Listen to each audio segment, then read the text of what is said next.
Hello दोस्तों, नमस्कार।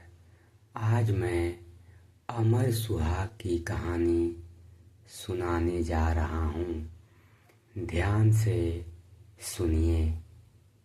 अमर सुहाग एक ब्राह्मणी थे। उनके 5 बेटियां थीं।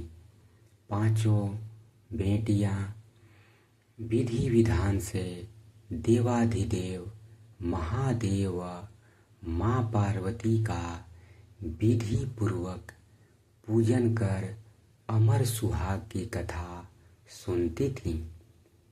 पूजा के समय चारों बेटियां दीपक जलाती तो पूजा पूर्ण होने तक जलता रहता, परंतु 5वीं बेटी का दीपक कहानी सुनने से पहले ही बड़ा हो जाता।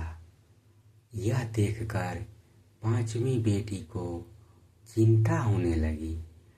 सभी बहनों का दीपक तो जलता है, मेरा दीपक बड़ा क्यों हो जाता है। एक दिन 5वीं बेटी ने घर जाकर माँ को सारी बात बताई। तब माँ ने कहा, बेटा, इसमें चिंता की कोई बात नहीं है। कल से तुम दीपक में घी अधिक डालना। बेटी ऐसा करने लगी। कुछ समय पश्चात ब्राह्मण ने 5 बेटियों का विवाह कर दिया।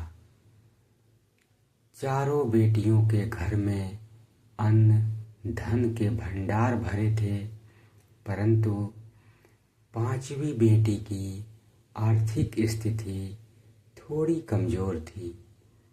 उसका पति जंगल से लकड़ी काट कर लाकर घर चलाता था, परंतु 5वीं बेटी संतोषी व बहुत समझदार थी।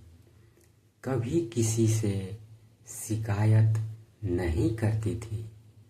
विवाह के बाद भी महादेव माँ पार्वती का पूजन करती थी।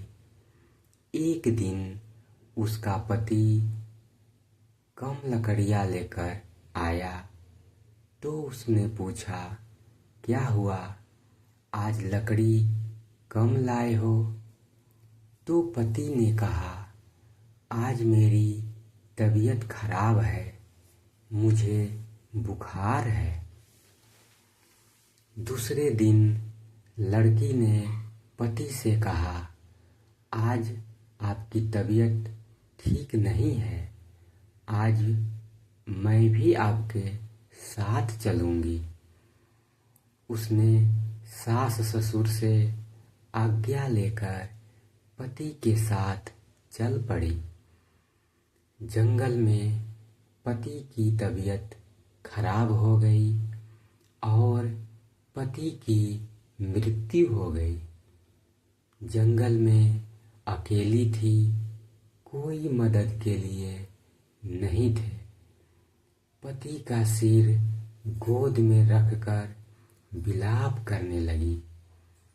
रोते रोते शिव पार्वती जी को पुकारने लगी, हे महादेव, हे माँ पार्वती, मैंने सदैव आपका ध्यान पूजन किया है, आपके सिवा मेरा कोई नहीं है।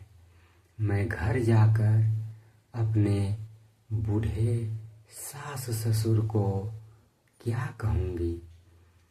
लड़की का विलाप और सच्ची भक्ति देखकर माँ पार्वती ने कहा, हे प्राणनाथ, इस निर्जन जंगल में हमें कौन पुकार रहा है?